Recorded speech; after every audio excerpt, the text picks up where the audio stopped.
நாமெல்லாம் படிச்சிருப்போம். நம்ம எல்லாம் இன்னைக்கு பல்வேறு அரசியல் சூழல் காரணமாக ஒரு சண்டைகள் நடந்துட்டு இருக்கு. நம்ம அதுக்குள்ள போக வேண்டாமுங்க. நமக்கு தெரிய நம்முடைய வேதம் எது அப்படின்னு கேட்டா ரிக்கு, யசுர், சாமம், அதர்வனம் அப்படின்னு படிச்சிருக்கோம். இந்துக்களுடைய வேதம் 4 வேதம் அப்படின்னு படிச்சிருக்கிறோம். சரி, அந்த வேதத்தை நான் பார்ப்பதற்கும் படிப்பதற்கும் எனக்கு உரிமை இருக்கிறதா அப்படின்னு கேட்டா உரிமை இல்லை. என்னால் படிக்க முடியாதது, என்னால் பார்க்க முடியாதது எப்படிங்க என்னுடைய வேதமாகும்? இந்த கேள்வி கேட்கணுமா இல்லையா?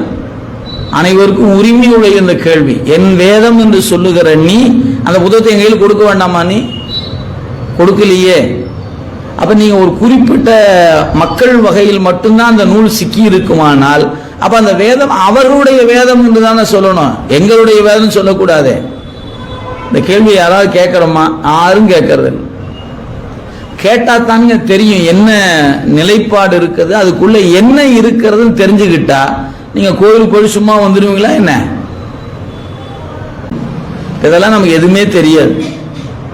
நான் கோயிலுக்கு போனோம், சாமி கும்பிட்டா வந்தாச்சு, அங்க இருக்கிற என்ன சொல்றாரோ அப்ப சொல்ற. அவரு சொல்வதெல்லாம் வேதம் ஆயிப்போச்சு. வேதம் என்னன்னு நமக்கு தெரியல, அவர் சொல்வதெல்லாம் வேதம் ஆயிப்போச்சு. இப்படி இன்றைய காலம் நமக்கு அப்படித்தான் இருக்குது. நமக்கு வேதம் இறைவன் அருளியது என்பதில் நமக்கு மாற்று கருத்தே இல்லை. ஆனால் அந்த வேதம் யாருக்காக சொல்லப்பட்டது? உயிர்கள் உய்வதற்காக சொல்லப்பட்டது என்றால் நம்ம அனைவரும் அந்த பட்டியலில் தானே இருக்கிறோம். நமக்கு உரியதல்லவா அந்த நூல்? நமக்கு சொல்லிக் கொடுக்கணுமா இல்லையா? இல்லையே, நமக்கு சொல்லிக் கொடுக்கலையே. எத்தனை பேர் பார்த்துருக்கீங்க 4 வேதத்தை? ஒருத்தரும் பார்க்கல. ஆனா படிச்சிட்டோம். 4 வேதம், நம்முடைய வேதம் 4 வேதம் படிச்சிருக்கோம். ஆனா ஒரு குரான் படிக்காதவர் இஸ்லாமியர் அல்ல, ஒரு பைபிள் படிக்காதவர் ஒரு கிறிஸ்துவர் அல்ல. ஆனா 4 வேதத்தை படிக்காத நாம தான் இந்துக்கள். கேட்டா நாம இந்துக்கள், நாங்கள் இந்து அப்படின்னு சொல்லிக்கிறோம். அந்த புத்தகம் பார்த்திருக்கிறியா? பார்த்ததில்லை. படிச்சிருக்கிறியா? படிச்சதில்லை. நான் பார்க்கலாமா? ஐயோ நீ பார்க்க கூடாது, நீ படிக்க கூடாது. என்ன கொடுமைன்னு தெரியல. இதெல்லாம் சமயத்துக்குள்ள நுழைந்தால் இருக்கிற நெருடல்ங்க. இதுக்கெல்லாம் விடை காண முடியல. சமய தலைவர்கள் அதுக்கெல்லாம் வேறு வேறு பதில் வைத்துக் கொண்டு இருக்கிறாங்க. என்ன சொல்வதுன்னு தெரியலிங்க. வருத்தத்துக்குரிய ஒன்று.